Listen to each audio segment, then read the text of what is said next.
안녕하세요. 강남구청 인터넷 수능방송 학교 밖 청소년 2025년 대입 면접 전략 강의를 진행할 진로진학 컨설팅 마이유니 대표 강예은입니다. 반갑습니다.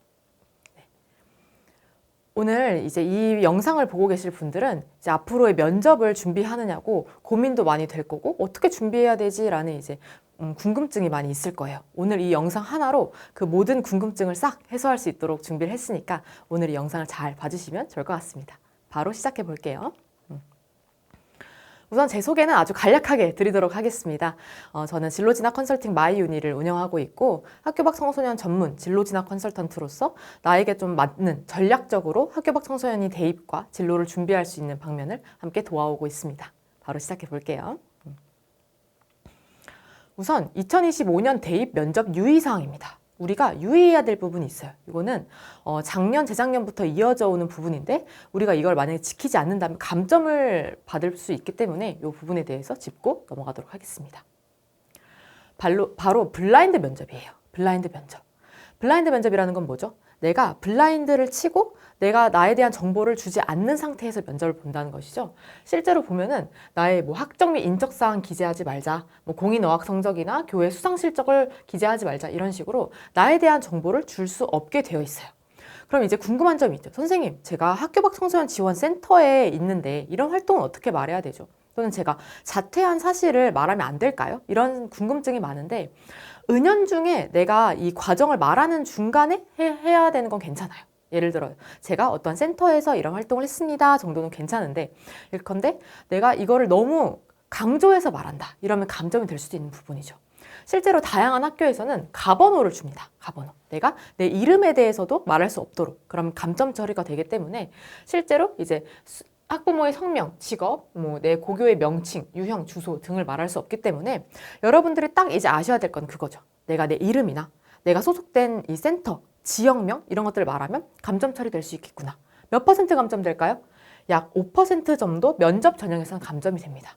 제가 여기까지 말씀드리면 친구들이 막 웃어요. 에이, 5% 정도는 다른 데서 막 감점돼요. 막 이러는데 5%는 우리가 특히 교과 면접 같은 경우에는 굉장히 촘촘하게 우리가 성적이 들어가기 때문에 5% 감점되면 합격을 알 수 없어지는 경우가 굉장히 많죠. 그렇기 때문에 반드시 이 블라인드 면접을 내가 사전에 알고 들어가야 되는 게 가장 중요합니다. 실제로 모집 요강을 많이 보신 분들은 아시겠지만 이 답변 금지 사항 및 위반자 처리 규정이 모집 요강에도 나와 있어요. 실제로 내가 성명이나 수험번호 등을 말하면 안 된다는 게 나와 있기 때문에 오늘 이 영상을 보신 여러분들은 반드시 지키셔야 됩니다. 이걸 제가 왜 이렇게 처음부터 강조할까요? 물론 여러분들은 알고 있어요. 제가 이제 계속 말을 하기 때문에 선생님 저는 알고 있습니다라고 하는데 입에 이미 붙어버렸죠. 내 일을 말하는 게. 그렇기 때문에 말로 계속 연습을 해야 돼요. 아, 내가 계속 가번호를 말해야 되는구나. 수험번호 말하면 안 되는구나를 연습을 끊임없이 입으로 착 붙을 수 있도록 연습을 지금부터 해야 됩니다. 여기까지 이제 가장 중요한 부분을 강조를 했고요. 여러분들께 오늘 어떻게 설명을 드릴 거냐. 대입 면접 유형을 싹 정리해 드릴 거예요. 이건 기존에 없었던 부분입니다. 왜냐?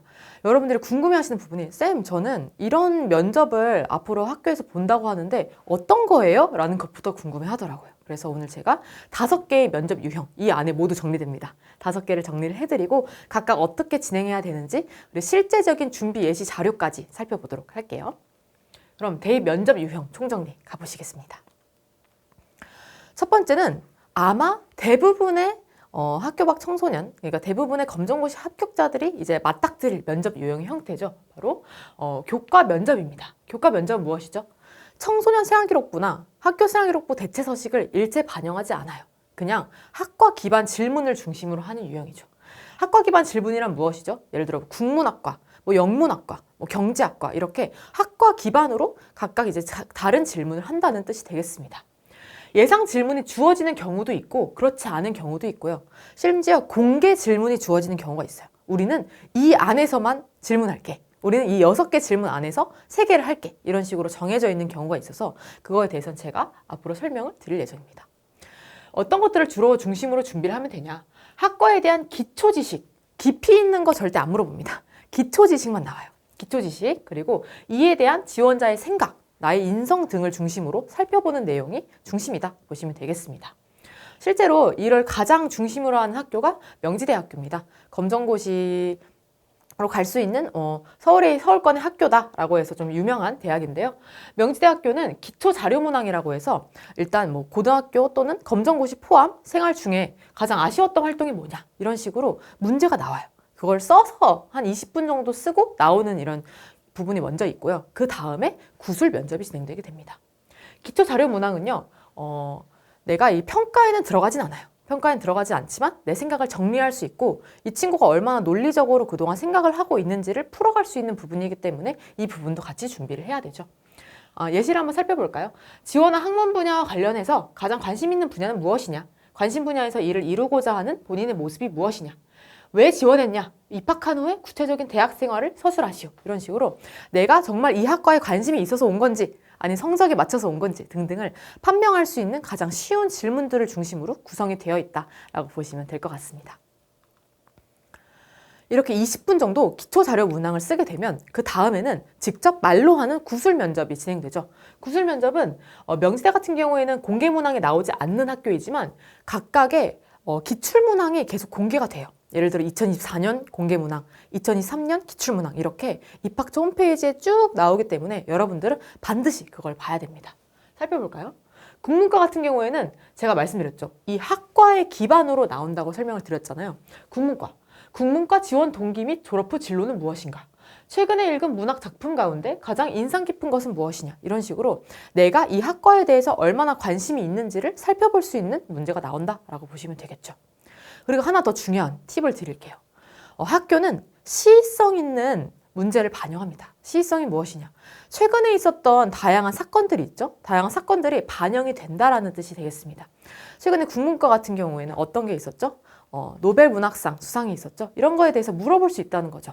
노벨 문학상 수상에 대해서 어떻게 생각하는지, 한강의 작품을 읽어본 적이 있는지 이런 것들도 물어볼 수 있다는 거죠. 그래서 여러분들이 주의해야 될 점은 교과 면접은 이따가도 제가 설명드리겠지만 3에서 5개년치의 이런 기출 문제들을 열심히 봐야 돼요. 하지만 그것에 더해서 최근에 어떤 일들이 이 학과에 관련돼서 있었는지를 반드시 파악을 하고 가야 됩니다. 선생님 저 갔는데 아무런 질문이 안 나왔어요. 상관없습니다. 왜냐하면 내가 예시를 말할 수 있기 때문이죠. 최근에 있었던 이런 거 있습니다 하면서 구체적인 근거나 수치를 들어서 말하면 더 플러스 점수를 받을 수 있기 때문에 최근에 있었던 그런 부분들을 반드시 알고 넘어가야 된다 보시면 되겠습니다. 다른 학과들도 마찬가지입니다. 그럼 두 번째로 가볼까요? 두 번째는 바로 서류 기반 면접입니다. 서류. 우리에게 있어서 서류는 뭐가 있죠? 바로 우리가 제출한 청소년 생활기록부, 학교 생활기록부 대체 서식, 그리고 만약에 내가 자퇴 이전의 생활기록부를 냈다라고 하면은 거기까지가 내가 제출한 서류입니다. 서류에는 뭐가 나와 있죠? 내가 활동한 게 나와 있지 않습니까? 바로 그거를 물어봅니다. 살펴볼게요. 지원자가 제출한 청소년 생활기록부 대체 서식 내용을 중심으로 질문을 합니다. 주로 어떻게 물어보는지 한번 볼까요? 이런 활동을 했다고 나와 있는데 구체적으로 말해보세요. 이렇게 나옵니다. 그럼 나는 어떻게 하면 되죠? 조금 더 내가 대체 서식이나 청소년 생활기록부에는 짧게 쓰여 있지 않습니까? 그러니까 우리는 조금 더 길게 구체적으로 왜 했고 어떤 거를 했고 무엇을 배웠는지를 잘 풀어가기만 하면 된다라고 보면 되겠죠. 학과와 관련된 내용 나올 수 있고요. 서류 작성 내용은 모두 나올 수 있어요. 그럼 여러분들이 이제 어떻게 해야 되죠? 선생님 저 종합전형 지원했고 여러 가지 서류를 냈어요 라고 하면 뭘 해야 됩니까? 바로 내가 여태까지 한 활동들을 정리를 해야겠죠. 그래 내가 술술 말할 수 있을 정도로 입에 착 붙이는 거, 이 연습을 하면 되겠습니다. 꼬리 질문이 이어질 수 있죠. 왜죠? 저는 이러한 것들을 했습니다. 그러면 관심이 있으실 수도 있잖아요. 그러면 이거에 대해서도 해봤나요? 이거에 대해서도 해봤나요? 이런 식으로 계속 꼬리에 꼬리를 물 수 있기 때문에 이에 대한 연습과 대비 반드시 필요합니다. 그럼 구체적으로 살펴볼게요. 예시 문항입니다. 예컨대 청소년 생활기록부 같은데 우리나라 교육정책의 현실 및 문제를 분석하고 해결 방안을 고민해봤다고 나와 있다고 가정을 해볼게요. 그러면 이런 식으로 질문을 할 수 있겠죠. 우리나라 교육정책의 문제점에 대해 분석을 했다고 했는데 어떤 걸 했나요? 라고 물어볼 수 있는 거죠. 이해되셨죠? 그럼 이제 또 물어볼 수 있겠죠. 이런 문제점의 해결 방안을 혹시 생각한다면 어떤 것들이 있을까요? 내가 만약에 해결 방안까지 쓰지 않았더라도 내가 물어볼 수 있으니까 조금 더 나아가서 정리를 해볼 수 있어야 된다는 거죠. 어떤 면접에서는? 서류 기반 면접에서는. 오케이? 이해되셨어요? 그럼 동아리 활동도 마찬가지예요. 동아리 활동에서 이중 슬릿을 활용한 간섭 실험을 수행했다라고 나와 있어요. 그러면 궁금하잖아요. 이중 실험? 어떻게 한 거지? 이중 슬릿을 왜 활용했을까? 궁금해하실 수 있으니까 이제 물어보겠죠. 이런 간섭 실험을 수행할 계획을 세운 이유는 무엇입니까? 왜 했는지, 어떻게 했는지, 그리고 이를 위해 뭘 배웠는지 등등을 자세하게 물어볼 수 있는 게 어떤 면접이라고요? 바로 서류 면접입니다. 이제 이해되셨죠? 그래서 반드시 주의할 거. 내가 서류를 냈다? 그 서류를 내가 한 활동이니까 내가 제일 잘할 거 아닙니까? 그러니까 내가 반드시 모든 활동에 대해서 말할 수 있을 정도로는 준비가 돼야 된다까지 살펴보겠습니다. 다음으로 넘어가 볼게요. 다음은 바로 재시문 기반 면접입니다. 재시문 기반 면접은요. 모든 학교에서 진행되는 건 아니고 서울 상위권대학을 중심으로 그리고 교육대학교를 중심으로 이루어지고 있는 면접입니다. 학교 밖 청소년이라고 해서 이런 서울 상위권대학에 합격하지 않는 것이 아니기 때문에 실제로 지금도 많이 준비를 하고 있거든요. 그래서 살펴보도록 하겠습니다. 재시문 기반 면접은요. 말 그대로 재시문이 나와요. 재시문이 나오고 저는 바로 면접장으로 들어가는 게 아니에요. 내가 어떤 대기실로 들어가게 됩니다. 대기실에 들어가면 재시문이 있고 이를 준비할 시간을 줍니다. 내가 이 의견을 말할 수 있는 시간을 주기 때문에 요거를 체킹을 해볼 수 있는 것이죠. 그래서 내가 재시문에 대한 생각, 주로 내가 대안을 제시한다거나 찬성을 한다거나 반대를 한다거나 이런 식으로 진행이 될 수 있기 때문에 내 의견을 잘 발표할 수 있는 것이 중요합니다. 여기서 중요한 건 뭘까요? 재시문 기반 면접은 정답 자체가 있는 학교도 있어요. 예컨대 고려대 같은 경우에 예시 답안을 배포를 하거든요. 하지만 정답 자체가 중요한 게 절대 아니에요. 내가 이 답변을 풀어갈 수 있는 논리적 사고력이 있는가를 중심으로 보는 전형이기 때문에 내가 이 답변을 잘 몰라도 괜찮아. 잘 몰라도 최대한 이걸 이끌어내려고 노력하는 거 그게 제일 중요한 부분이다라고 보시면 되겠습니다. 만약에 상경 계열이라고 하면은 수학 문제가 출제될 수도 있고 학과나 계열마다 다른 문항에 살펴볼 수 있겠습니다. 가볼게요. 실제로 이렇게 재시문이 나오고 문제를 보셔야 돼요. 문제. 가와 나의 밑줄 친 사례에서 관찰되는 문제점의 공통점과 차이점을 구체적으로 설명하시오. 여러분들이 여기서 해야 될 건 뭐죠? 공통점과 차이점만 딱 말한다. 이거는 재시문 면접의 형식에 맞지 않겠죠. 어떤 걸 해야 됩니까? 가와 나를 활용해야 돼요. 가에서는 이렇지 않습니까? 나에서는 이렇지 않습니까? 그래서 공통점과 차이점 이겁니다라고 해서 형식을 갖춰서 말하는 게 중요하다라고 보시면 되겠습니다. 두 번째 문항이 더 중요하겠죠. 가 또는 나에서 문제가 된 상황과 유사한 다른 사례를 제시하래요. 그럼 다른 사례를 제시한다는 것은 모든 친구들이 다 똑같은 사례를 제시하라고 하는 걸까요? 절대 아니죠. 요구하는 예시 답안이 없는 겁니다. 그럼 내가 어떻게 해서든지 생각을 해서 창의적으로 답변할 수 있는 게 중요하다는 거겠죠. 그래서 정형적이고 좀 뻔한 답변도 물론 할 수 있다면 좋죠. 할 수 있다면 좋아요. 하지만 최대한 좀 참신학 그리고 나만이 할 수 있는 그런 답변 내용, 내 경험을 넣어서 할 수 있는 답변 내용을 중심으로 구성한다면 좋은 점수를 받고 합격을 할 가능성이 높아진다라고 보시면 되겠습니다. 그래서 아까 상경 계열 같은 경우에도 이런 문제가 나올 수 있다고 말씀드렸죠. 그래서 내가 그냥 문제를 푸는 게 아니라 문제 풀이를 구술로 설명할 수 있을 정도로 내가 논리를 잘 구축해서 말할 수 있을 정도로는 연습을 해놔야지만 이런 당황하지 않고 풀어갈 수 있겠구나 싶으면 됩니다. 네 번째 유형은 바로 다중 미니 면접, MMI라고 하는 면접입니다. 이것은 무엇일까요? 바로 의대, 그리고 의대 중에서도 모든 의대가 아니라 몇몇 의대에서 실시하는 전형입니다. 몇몇 의대에서. 그럼 이렇게 말씀드릴 수 있겠죠. 선생님, 이번에 의대 모집 정원이 굉장히 늘어났잖아요. 그래서 저와 같이 준비하는 친구들도 의대에 쓴 친구들이 굉장히 많습니다. 그렇기 때문에 내가 만약에 지원한 학교가 의대다. 그리고 다중 미니 면접을 준비한다라고 하면 반드시 이 부분을 듣고 넘어가야겠죠.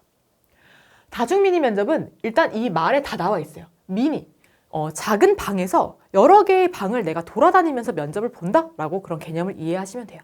면접 소요 시간은 한 8분에서 10분 정도 진행되고 한 2개에서 6개까지의 고사실이 있을 수 있다라는 겁니다. 선생님, 그럼 도대체 어떤 질문을 저한테 하게 되나요? 보시면 되겠는데요. 주로 도덕적 딜레마나 의료사고에 대처하는 자세에 대해서 물어봅니다. 이런 상황에 있어서 당신의 의사라면 어떻게 할 건가요? 이런 식으로 물어보는 것이죠. 그러면 내가 이런 근거에 따라서 이렇게 할 겁니다 라고 답변을 할 수 있는 거고, 또한 약간 IQ 테스트 같은 창의력 문제가 나올 수도 있어요. 이건 뭐냐? 각종 상황이 좀 여러 개가 얽혀 있을 수 있잖아요. 그걸 내가 논리적으로 하나하나 잘 풀어갈 수 있는지를 본다라고 보시면 되겠습니다. 예시를 보는 게 빠르겠죠? 가볼게요. 부모가 교통사고를 당한 아이를 데리고 급하게 응급실에 왔어요. 근데 뭐 더 위중한 환자를 보느냐 진료가 늦어지고 있어서 부모가 응급실 의료진들에게 화를 내고 있다고 합니다. 이런 상황 당연히 현실에서 있을 수 있겠죠. 그럼 내가 예비 의사로서, 이제 예비 의대생으로서 어떻게 이걸 처리할 것이냐에 대해서 물어보는 것이죠. 응급실에 근무하는 인턴일 경우에 화내는 부모에게 어떻게 할 것이냐, 뭐 어떻게 설득할 것이냐, 이런 문제가 많이 나옵니다. 그럼 여러분들은 어떻게 대답해야 되죠? 뭐 화를 내면 진정시켜야 됩니다. 이렇게만 대답해서는 안 되겠죠. 그러니까 내가 어떤 부분이 더 우선순위인지, 우선순위가 있는 그런 뭐 질병의 원인이나 뭐 근거에 대해서 살펴볼 수도 있을 것이고, 다양한 근거가 있겠죠. 그래서 차분하게 이를 풀어갈 수 있어야 된다라는 겁니다. 오늘은 시간 관계상 다양한 것들을 설명해 드릴 수는 없지만 예시 문항을 차례로 보여드릴 테니까 캡처를 해주시거나 아니면 더 많이 찾아보시면서 이런 상황에서는 어떻게 대답해야 되지? 라고 고민을 해보시는 게 필요할 것 같습니다. 그리고 이제 이게 하나의 방에서 이제 도덕적 딜레마에 대해서 얘기를 했다면 다른 방에서는 이런 창의력 문제 같은 게 나와요. 그래서 뭐 예를 들어 뭐 물을 끌어올리는 데는 몇 분이 소요된다, 부가적인 수익이 있다, 지하수를 끌어올린다, 이런 가정을 하고 이런 상황에서 어떻게 풀어갈 것인지에 대해서 다양한 답변을 기대하고 있는 면접관들이 방에 이제 앉아 있습니다. 그래서 제가 생각하기에는 이렇게 이 단계에 따라서 하면 어떨까요? 라고 얘기를 해주면 되는 부분인 것이죠. 이해되셨죠? 그래서 문제의 유형은 굉장히 다양하고 학교 홈페이지에 나와 있어요. 그리고 좀 더 팁을 드리면 학교 홈페이지에서 못 찾겠다라고 하면 선행학습 영향평가라는 문서가 있습니다. 이거는 작년에 우리가 이런 식으로 대입을 진행을 했습니다라는 것을 보고서 형태로 제작을 하거든요. 학교마다. 거기 안에 예시 문제가 나와 있어요. 그것을 보시면 좋을 것 같습니다. 네, 이제 의대 면접까지 해봤는데요. 마지막으로는 바로 토론 면접이에요. 토론 면접. 선생님 정말 대입에서 토론을 하나요? 네, 합니다. 토론 면접은요, 찬성과 반대로 나뉘어요. 특정 주제는 그날 줍니다. 그래서 내가 각각의 논거를 바탕으로 의견을 발표하는 것이죠. 면접관님도 토론에 개입하나요?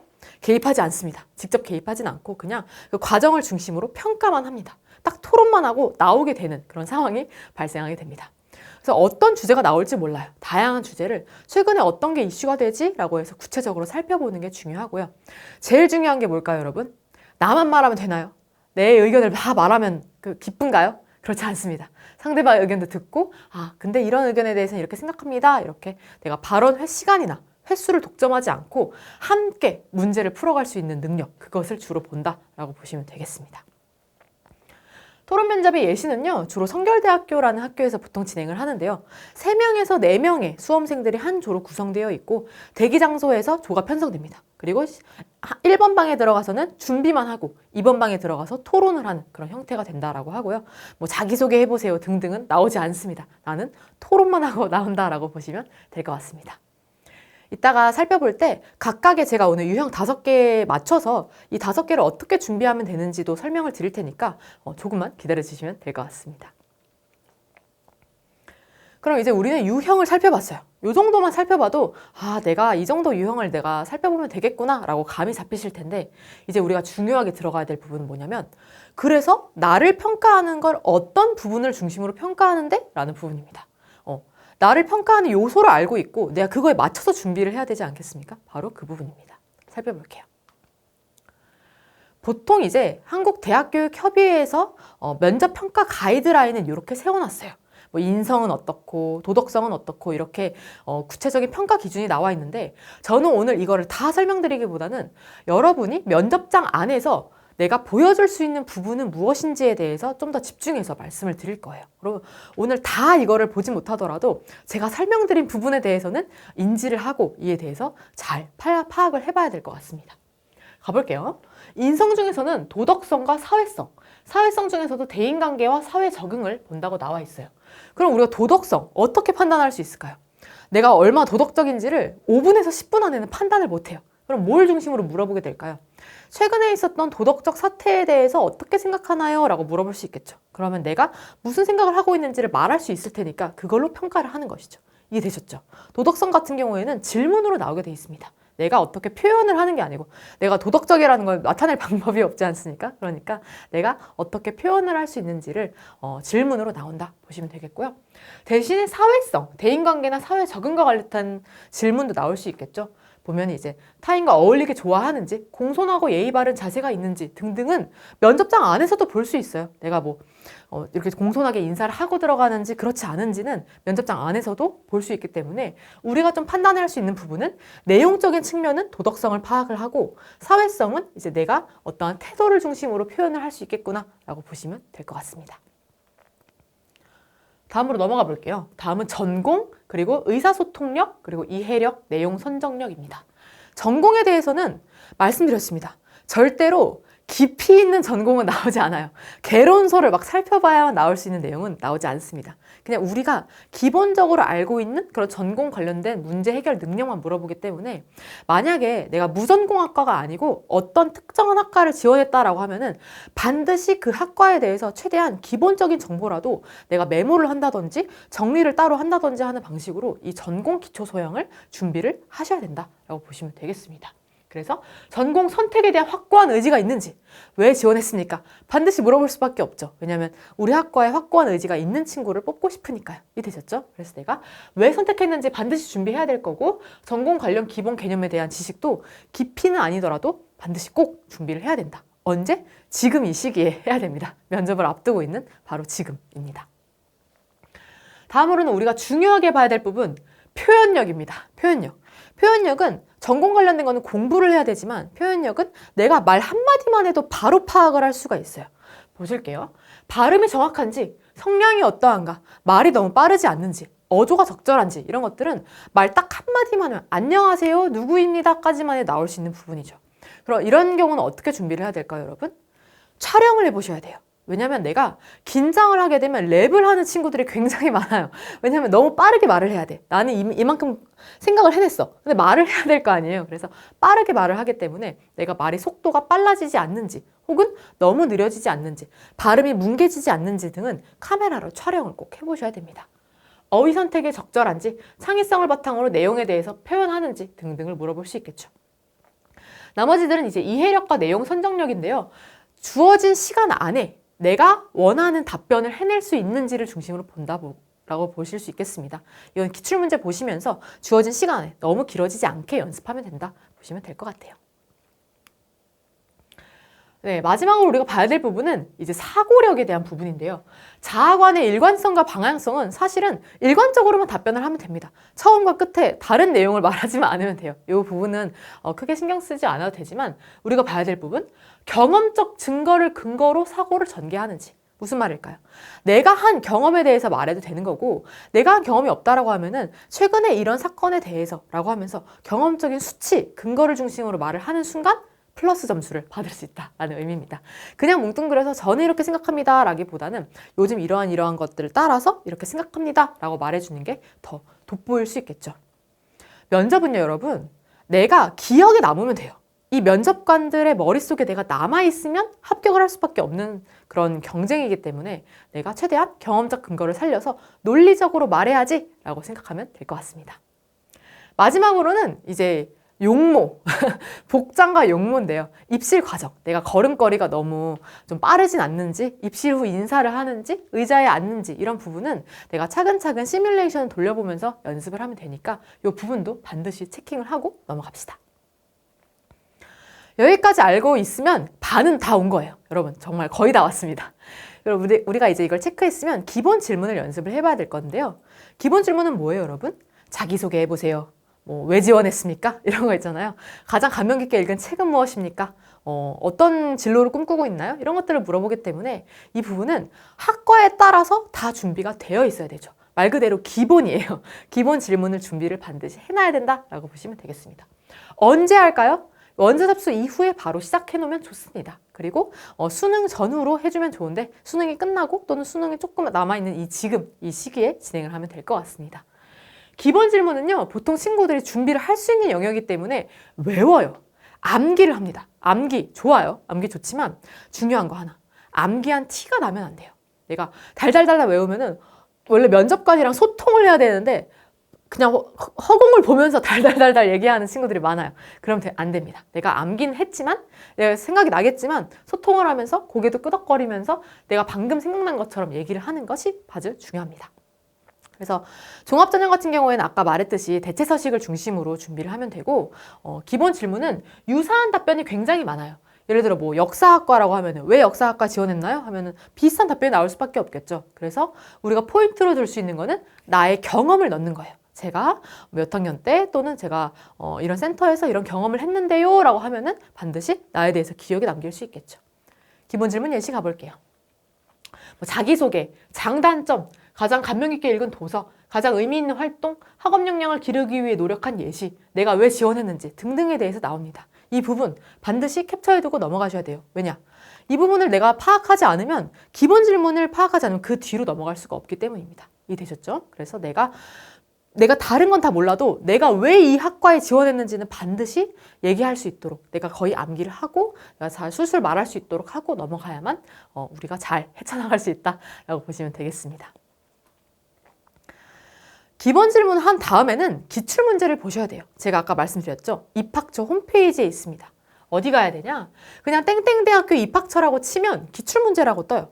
그래서 대학교 면접 기출문제를 다운로드 받으면 되는데 2024년도, 3년도, 2년도, 1년도 쭉 나와 있을 텐데 저는 못해도 3개년치는 봐야 된다라고 꼭 말씀을 드려요. 3개년치는 봐야지만 이 학교가 뭘 중심으로 물어보고 싶은지를 알 수 있어요. 그러니까 반드시 여러분 귀찮아도 반드시 이걸 보고 가야 됩니다. 아까 보여드렸던 학과별로 문제가 나오는 학교들이 많기 때문에 내가 지원한 학과만 보면 돼요. 실제로 내가 만약에 일어일문학과를 지원했잖아요. 그러면은 한 5개씩만 한 5개 모아놓으면 25개 정도 되잖아요. 그 정도만 준비하고 가도 된다 이겁니다. 반드시 하고 가야 된다라고 보면 될 것 같습니다. 네, 여기까지 설명을 드렸어요. 그러면 이제 감을 잡으신 분들도 있을 거고 그래서 이제 시작을 좀 막막한데요 라고 하는 친구들이 있을 것 같아요. 왜냐면 막막해요. 바로 이제 면접이 바로 앞인데 지금 말하기 좀 어렵잖아요. 그렇기 때문에 제가 오늘 준비한 거는 면접을 준비하는 처음부터 끝까지의 과정을 대본까지 갖고 왔어요. 대본까지. 왜냐면 이렇게 내가 쓰면 되는구나라고 감을 익히기 위해서는 한번 시뮬레이션을 저랑 같이 돌려봐야 될 거 아닙니까? 한번 가보겠습니다. 실제로 내가 이 학교에 지원했다고 생각하고 가볼게요. 일단 저는 이 학교에 지원했습니다. 그럼 면접이 다가오고 있어요. 바로 뭐 내일 모레라고 합니다. 그럼 뭐부터 봐야 돼요? 면접고사가 어떻게 진행되는지를 봐야겠죠. 바로 모집요강에 들어가 보셔야 돼요. 모집요강 들어가면 이렇게 나와 있죠. 전형 요소 및 반영 비율, 면접고사 40%다. 여러분 30%가 넘으면 면접이 굉장히 중요하고 면접으로 뽑겠다는 의미가 됩니다. 아시겠죠? 너무 중요한 부분이에요. 그래서 면접고사 40%가 있으면 굉장히 면접이 중요한 학교구나. 그리고 면접 방법이 나와 있습니다. 개별 구술 면접, 몇 분 내외, 3분 내외. 3분 내외라고 하면은 질문이 한두 개밖에 오갈 수 없는 상황이라는 것이죠. 내가 이 질문에 모든 걸 다 걸어야 된다라는 소리가 되겠습니다. 그리고 몇 명이나 앉아 있는지, 면접위원 2명이 수험생 1명을 평가한다. 이런 걸 내가 알고 들어가는 거랑 모르고 들어가는 거랑 굉장히 차이가 있겠죠. 이런 식으로 내가 살펴봐야 된다는 겁니다. 여기까지 하면 마음이 벌써 복잡해요. 2명이나 있네. 3분 안에 뭘 말하지? 두 번째로 가볼게요. 두 번째는 대학교랑 학과의 인재상을 먼저 살펴보는 거예요. 이걸 살펴보는 이유 뭐예요? 외우라는 거예요? 아니에요. 이걸 외우는 만큼 의미 없는 것은 없습니다. 하지만 우리가 보여야 될 건 무엇입니까? 내가 나에 대해서 어필할 수 있는 부분이 어떤 역량인지를 감을 잡을 수 있다는 거예요. 왜냐? 이 학과는 이런 친구를 뽑으려고 노력을 할 테니까요. 가보겠습니다. 여기 소통 역량, 창의 역량, 도전 역량이 나와 있어요. 나는 그래도 소통은 좀 하지. 예를 들어 내가 나와 다른 문화에 대해서 공감한 사례가 있는지 한번 살펴보고, 창의 역량, 자기주도적으로 전문 지식을 학습한 적이 있는지 내가 한번 떠올려보고, 그리고 도전 역량, 내가 전문 지식과 다른 영역의 지식 정보를 융합해 본 적이 있는지 이런 것들을 살펴보는 것이죠. 그럼 내가 뭘 중심으로 공부를 해야 될까요? 생각을 해야 될까요? 내가 꿈드림센터에서 뭐 그냥 국어 수업만 들었는데 국어 수학을 같이 어떻게 융합한 사례가 있는지 이런 것들 중심으로 생각해보면 도움이 되겠죠. 이해되셨죠? 그래서 막 딱 인재상을 말해보세요. 아무도 이렇게 물어보지 않아요. 자아를 위한 전문 교육입니다. 이렇게 물어보지 않아요. 그러니까 내가 여기서 뭘 중심으로 어필할 수 있는지를 전략적으로 탐구를 해보자 말입니다. 그 다음으로 가야 될 거, 너무 중요한 거. 대학교 인재상은 건너뛰어도 사실은 괜찮아요. 하지만 이 학과에 대해서는 정확하게 파악을 하고 있어야겠죠. 왜? 이 학교를 다니려고 면접 보는 거 아닙니까? 어디를 보면 되냐? 학교 홈페이지 들어가면 학과 소개, 그리고 학과 소개 중에서도 뭐 학과장 인사말, 학과 소개, 졸업 후 진로 및 자격증 이렇게 나와 있어요. 이 부분을 보시면 됩니다. 이해되셨죠? 이 부분을 보셨을 때 마찬가지예요. 이걸 다 외우는 거 절대 아닙니다. 내가 이 중에서 어떤 걸 중심으로 어필할 수 있을지를 대본 쓰듯이 보는 거예요. 보세요. 경쟁력 있는 미래 스포츠 전문인, 미래 스포츠 지역 공감 능력, 차별화된 융합 도전 능력. 내가 이 중에서 경영을 해본 적이 있나? 스포츠랑 경영을 엮어본 적이 있나? 이런 것들을 한번 생각해 보는 거죠. 여러분 여기서 봤을 때 만약에 없어요. 여태까지 난 한 게 없어. 그럼 어떻게 해야 돼요? 지금이라도 하셔야죠. 오늘이라도. 이 저녁이라도 하셔야죠. 왜냐? 내가 말할 수 있어야 될 거 아닙니까? 내가 직접 가서 저는 이런 걸 했습니다라고 하려면 저는 경영과 스포츠를 이렇게 결합하기 위해서 책을 읽었습니다까지는 답변이 나와줘야지만 답변 역량이 충분하다라고 보여지겠죠. 이해되셨죠? 그래서 지금이라도 준비를 해야 된다 보시면 되겠습니다. 이 다음에 기본 질문을 연습하는 거예요. 기본 질문. 제가 아까 보여드렸죠? 그걸 참고하시면서 기본 질문. 이런 질문이 나오면 어떻게 대답하지? 정도를 이제 연습을 한 다음에 가장 중요한 거. 이 학과가 공개 문항이 있는 학과인지 없는 학과인지에 따라서 면접 답변을 준비하는 시간이 달라집니다. 이 학교 같은 경우에는 공개 문항이 있어요. 실제로 2025년 대입 공개 문항이 있는 학교입니다. 살펴볼게요. 이 학교는 2개의 질문만 합니다. 딱 2개. 지원 동기. 우리 학교에 지원한 동기와 포부를 말해보세요. 다음, 논리적 사고력 및 인성. 네 문항을 줘요. 직접 이렇게 공개를 하고 이 중에서 딱 1개를 냅니다. 1개는 랜덤이에요. 랜덤이기 때문에 모두 다 준비하는 게 좋습니다. 그래서 디지털 격차 심화, 미래 인플루언서, 아니면 인공지능 등등에 대한 문제가 나옵니다. 다른 학교도 마찬가지예요. 전문대도 마찬가지입니다. 이 학교 같은 경우에는 무엇인가를 잘하기 위해 노력한 적이 있었나요? 장단점에 대해서 말하시오. 대학생활 중 취업을 위해 어떤 노력을 할 건가요? 등등. 딱 이 6개의 질문 안에서만 나오고 이 중에서 2-3개만 딱 물어본다라는 겁니다. 어떤가요, 여러분? 이런 학교들. 좋죠? 근데 여러분 중요한 거 다른 친구들도 다 좋습니다. 나만 좋은 거 아니에요. 다른 친구들 좋습니다. 그래서 나의 경험을 넣어서 좀 더 생동감 있는 답변을 준비하는 거. 그게 제일 중요한 게 바로 공개 문항입니다. 선생님, 저는 아무리 찾아봐도 공개 문항이 없어요. 괜찮습니다.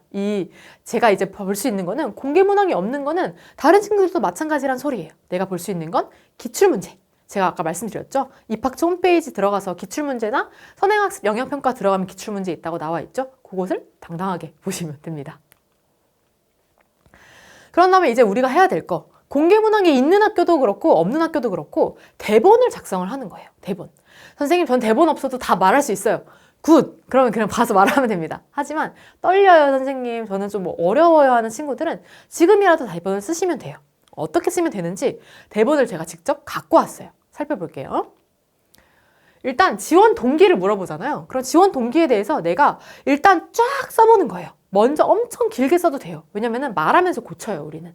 일단 안녕하세요. 저는 어디 학과에 지원한 가번호 몇 번입니다. 하고 내가 어떤 거를 중심으로 어필할지를 생각하는 거예요. 이 친구는 진로를 중심으로 말하기로 생각을 했어요. 그러면은 저는 사람들에게 정확하고 많은 정보를 제공할 수 있는 스포츠 마케터가 되려고 지원을 했습니다라고 해서 내 이야기를 시작하는 거예요. 나는 이런 사람이에요 라고 이제 친근하게 다가가야 될 거 아닙니까? 바로 그 부분이에요. 그래서 저는 이런 활동을 하면서 스포츠에 대한 지식과 이해를 키워왔다고 해요. 그 다음에 내가 좀 더 어필하고 싶은 내 개인적인 경험이 있다? 라고 하면 어필을 하면 돼요. 근데 만약에 내가 자신이 없다, 한 게 없다라고 하면은 이런 부분을 갈 수 있겠죠. 이 학교의 교육 과정이랑 이 학교의 역량에 대해서 내가 어필을 할 수 있는 거죠. 살펴볼까요? 이에 있어서 스포츠와 데이터 지식을 재해석하고 실제적인 스포츠 현장에 도입, 적용할 수 있는 이런 교육 과정, 내가 스포츠 마케터로 가기 위해서 반드시 필요하다라고 해서 설득을 하는 겁니다. 이해되셨죠? 면접은요, 여러분, 그냥 내가 가서 만담을 하고 나오는 자리는 아니에요. 실제로 평가를 하는 자리이기 때문에 내가 이 학교에 와야 되는 이유를 설득을 해야 되는 그런 중요한 자리입니다. 그래서 내가 무엇을 중심으로 이걸 어필할지를 지금 정해보는 거죠. 교육과정을 어필할 수도 있겠고 또 이런 역량을 어필할 수도 있겠죠.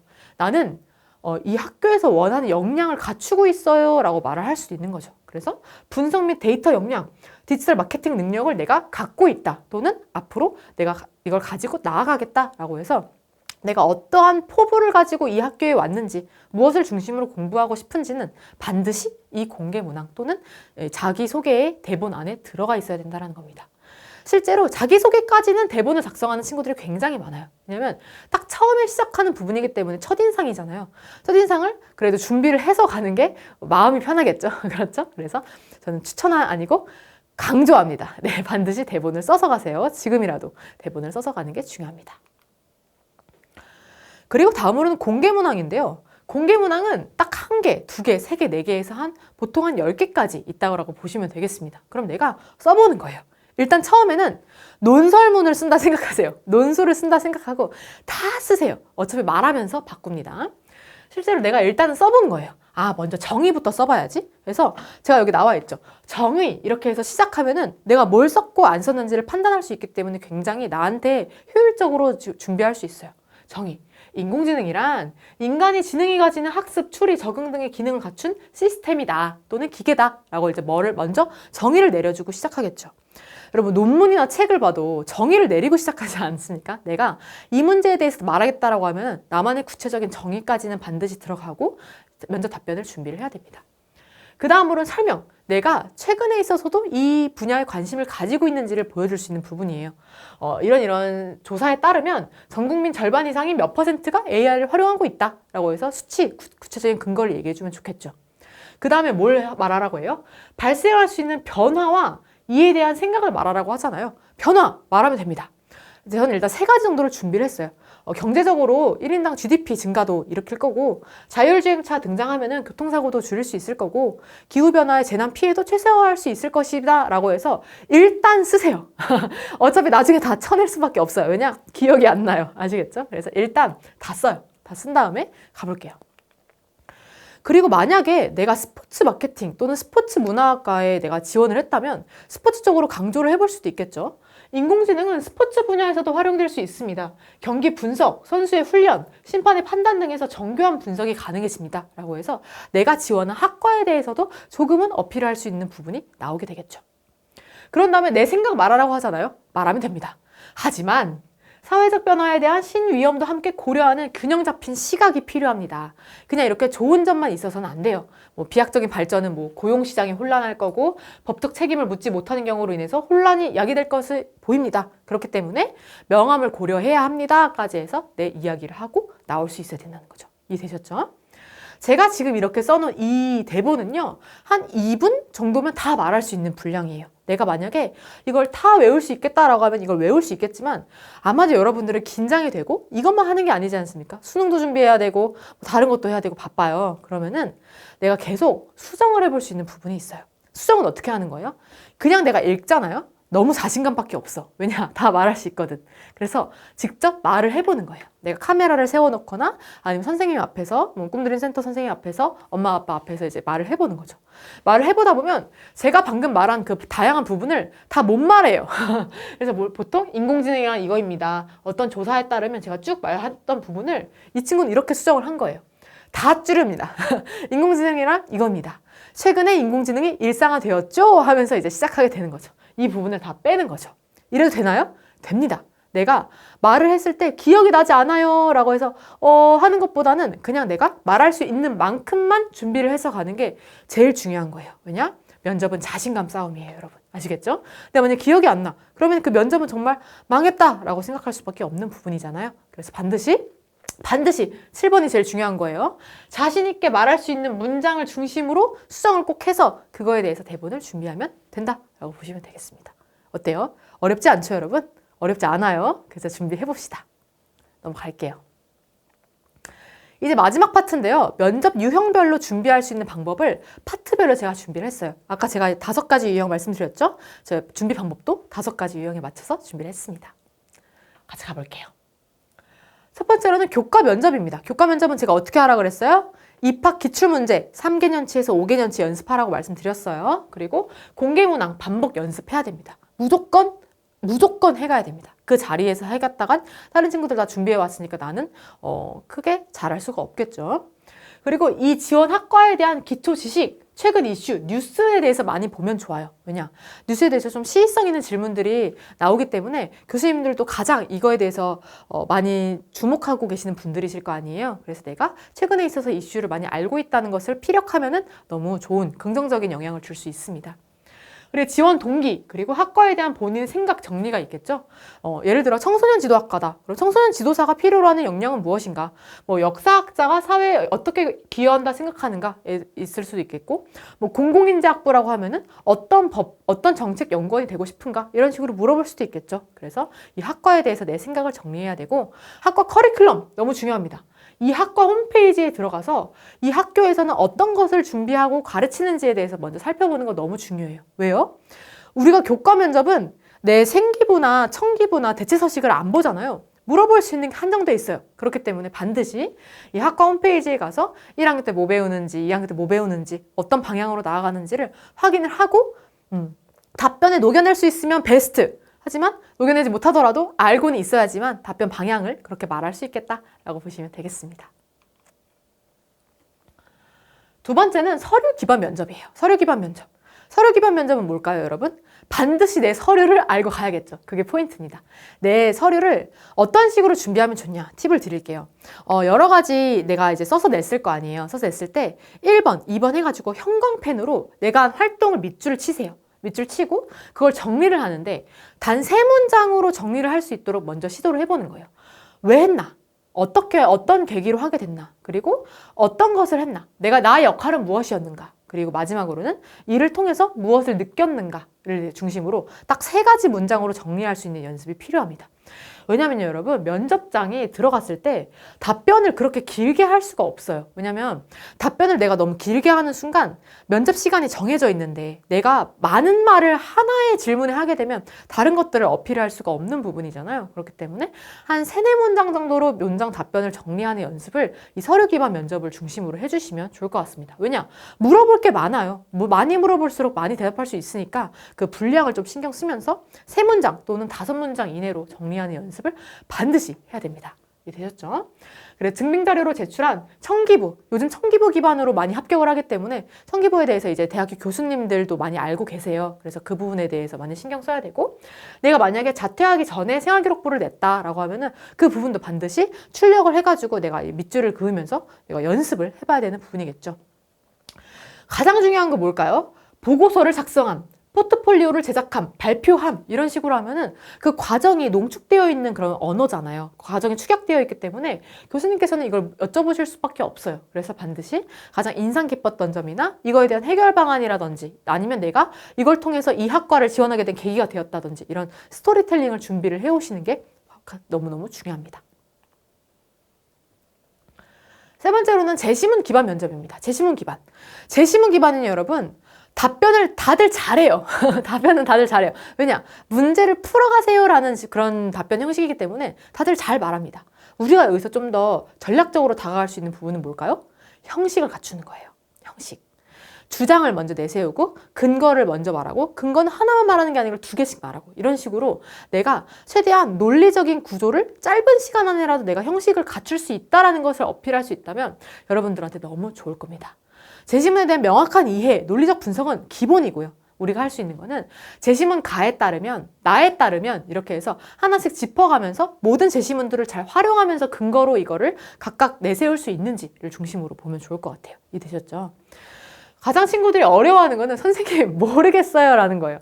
내가 이 질문을 봐도 모르겠다라고 하면은 괜찮아요. 몰라도 돼. 모르는 사람이 많아요. 근데 내가 그거 중에서도 아는 만큼 기본 질문, 내가 배운 것만으로도 내가 답변을 할 수가 있거든요. 그런 중심으로 연습을 하는 게 너무 중요합니다. 이해되셨죠? 그리고 마지막 하나 꿀팁. 사범대나 교육대 같은 경우에는 나에 대한 경험을 넣어야 돼요. 경험. 내가 어떤 활동을 했는데, 예를 들어 뭐 꿈드림 센터에서 뭐 이런 동아리를 했는데, 또는 청소년단을 했는데, 이런 식으로 해서 내 활동을 넣어서 말해주는 것이 가장 좋은 점수를 받을 수 있다라는 겁니다. 네, 의대 면접 같은 경우에도 마찬가지예요. 내가 아까 말씀드렸죠. 여러 가지 뭐 의사가 어떻게 했을 때 어떻게 할 건가요? 라고 해서 나의 이런 방향을 묻는 거잖아요. 그럼 어떻게 하면 됩니까? 이거에 대해서 말할 수 있는데 근거를 들여서 말할 수 있으면 되는 거죠. 어떻게 공부를 하나요? 공부할 수 있는 영역이라기보다는 내가 윤리 문제라든지 아니면 좀 독서를 해보는 거예요. 왜냐면 독서에서는 예를 들어 소설 같은 데서는 다양한 입장이 이제 대립되는 갈등의 양상이 나타날 수밖에 없잖아요. 그 부분을 어떻게 해결하는지 좀 슬기롭게 해결한 사례가 있으면 조금 봐두고 이런 식으로 해서 매일매일 막 10시간씩 책을 읽으라는 게 아니라 만약에 내가 좀 어렵다, 이런 윤리적 딜레마가 어렵다라고 하면은 좀 내가 다양한 상황과 다양한 상황에서의 대응을 조금 간접 체험해 보거나 할 수 있으니까 독서를 해보는 것을 추천드린다라고 보시면 되겠습니다. 그리고 신문사회나 국제면에서 인권 그리고 의학 분야에 대해서 스크랩을 해두면 너무 도움이 될 거예요. 이해되셨죠? 그래서 이런 상황에 있어서 최근에 이렇게 활동을 했는데 좋았지 않습니까? 라고 하면서 나의 답변에 대한 수치와 근거를 이 기사에서 나올 수 있다면 베스트. 의학 분야에 이 친구가 관심이 있구나에 더해서 여러 가지에 내가 폭넓게 열려있구나를 판단할 수 있는 부분이기 때문에 이 부분에 대해서 신경을 써야 된다라고 보시면 되겠습니다. 마지막 토론 면접 가볼게요. 토론 면접은요, 여러분, 사실은 운입니다. 운이에요. 선생님이 너무 무책임한 거 아닙니까? 라고 물어볼 수 있는데 왜 운이냐? 어떤 제시문이 나올지 모르고 어떤 토론 주제가 나올지 모르잖아요.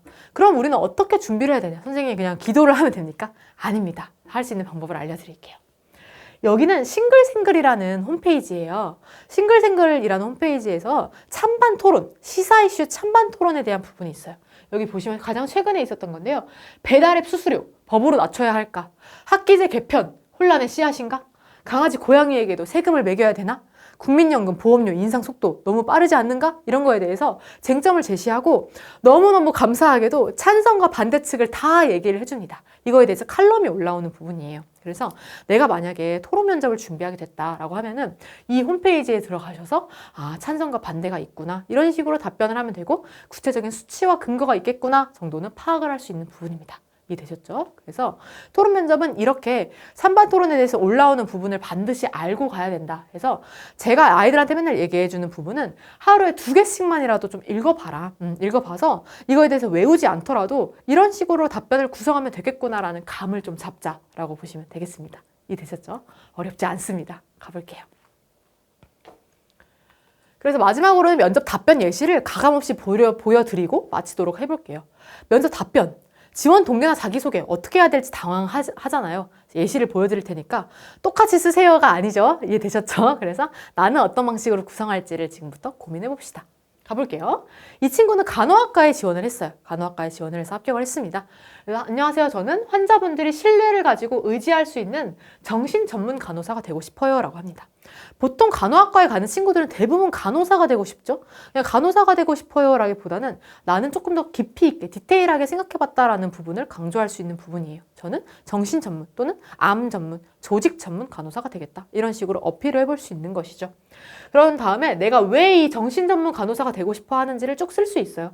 뭐 진로에 대해 고민하는 중 우연히 감정을 다루는 감정을 돌보는 간호사라는 책을 읽게 되었고 이에 따라서 내가 결정하게 됐다. 또는 내가 어릴 적에 병원에 입원을 했었는데 그때 간호사 선생님께서 너무 잘해주셨다. 이런 식으로 나에 대한 얘기를 해볼 수 있는 부분이겠죠. 그래서 목표를 구체화한 과정 등으로 자기소개를 해볼 수 있는 부분인 거죠.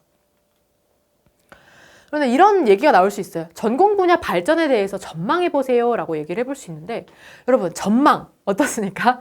교수님들이 더 잘 하시겠죠. 우리보다는. 하지만 이걸 물어보는 이유는 여러 가지를 내가 이 분야에 대해서 관심을 가지고 있는가 그리고 이 분야를 단순히 긍정적으로만 보는 것이 아니라 긍정과 부정적 요소를 함께 결합해서 보고 있는가 이런 폭넓은 균형 잡힌 시각을 갖고 있는가를 볼 수 있는 질문이에요. 보시면은 이제 수치나 근거를 중심으로 판단을 할 수가 있겠죠. 전 세계 인구의 16% 이상이 65세 이상이다. 그래서 요즘 개인 맞춤 진료라는 트렌드가 있지 않느냐. 이거에 대해서도 좀 많이 판단할 수 있을 것 같다. 이렇게 해서 간호사의 역할이 중요해질 것 같다 해서 내 의견을 정확하게 논리적으로 잘 준비를 하면 된다라고 보시면 되겠습니다. 그리고 마지막으로 친구들이 어려워하는 부분이 바로 롤모델이에요. 롤모델.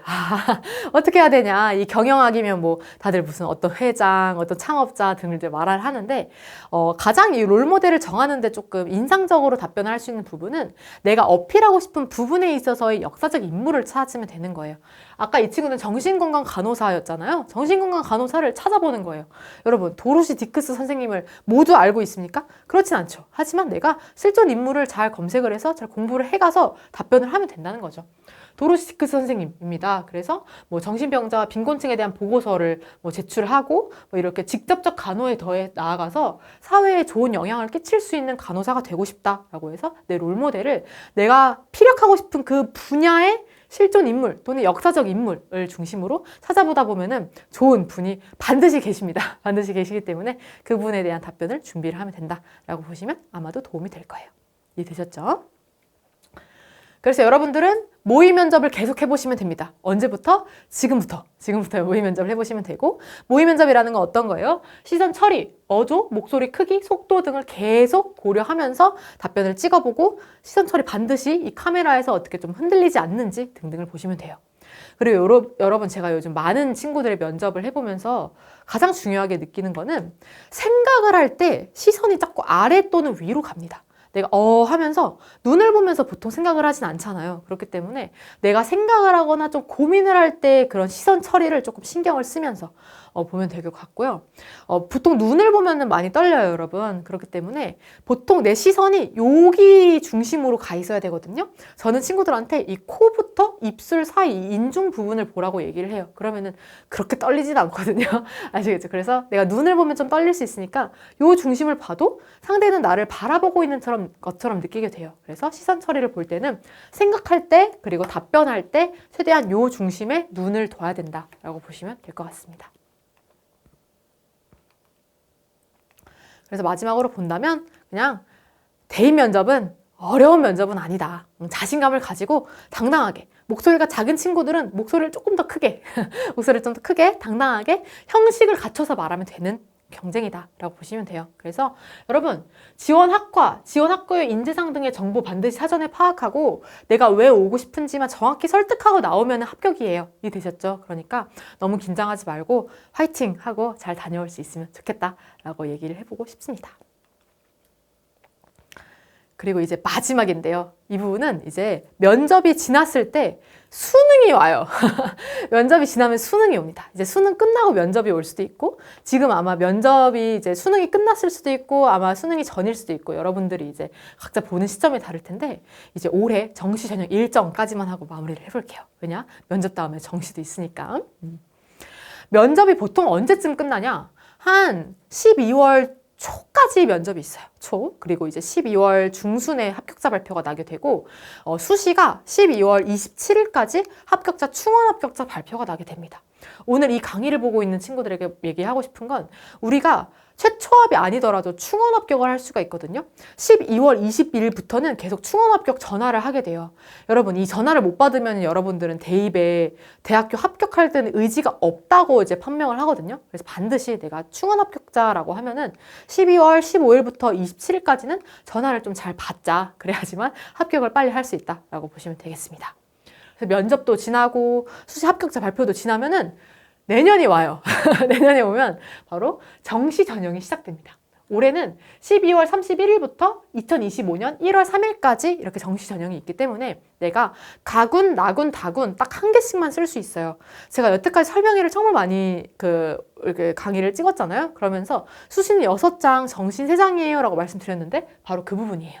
정시는 수시랑 달리 눈치 게임이 좀 강하기 때문에 내가 최대한 많이 모의 지원도 해보고 돌려보고 상담도 받아보고 하면서 가나 다군을 하나 정하고 반드시 12월 31일부터 1월 3일까지 넣어야 된다라고 보시면 되겠습니다. 그래서 올해 가장 중요한 거죠. 자연계열 선택 과목 지정 현황 중에서 과탐을 선택하면 가산점을 부여하는 학교가 있고 그리고 미지정한 학교도 있고 미지정을 했으면서 가산점을 부여하는 학교도 있고 굉장히 다르기 때문에 이 모든 학교에 대해서 다 설명을 드리진 않겠지만 캡처해 두시고 내가 만약에 정시를 봤어. 그래서 성적이 나왔는데 이 학교를 지원해야겠어 라고 하면은 이걸 꼭 보면서 가산점을 받을 수 있는 학교에 지원하는 것이 올해 가장 중요한 포인트다라고 여기까지는 말씀을 드리고 싶습니다. 이해되셨죠? 그래서 지금까지 면접에 대한 부분을 정말 기초부터 어떻게 하면 되는지 그리고 실제 답변 예시까지 보여드렸고요. 마지막으로 정시에 대해서 짧게 말씀을 드렸는데요. 여러분 계속 말씀드리지만 면접은 떨리는 건 당연해요. 떨리는 건 당연하지만 내가 떨리는 마음을 부여잡고 잘 끝까지 말할 수 있기만 하면 되는 그런 부분이기 때문에 너무 긴장하지 말고 이 5분, 10분을 나의 것으로 만들자라고 생각하면서 좀 당당한 내 새로운 경험이다 라고 생각하고 의연하게 받아들이면 좋을 것 같습니다. 여러분의 면접 그리고 정시 합격까지 열심히 응원하고 있겠습니다. 긴 강의 들어주셔서 감사합니다. 저는 진로진학 컨설팅 마이유닛 대표 강예은이었습니다. 감사합니다.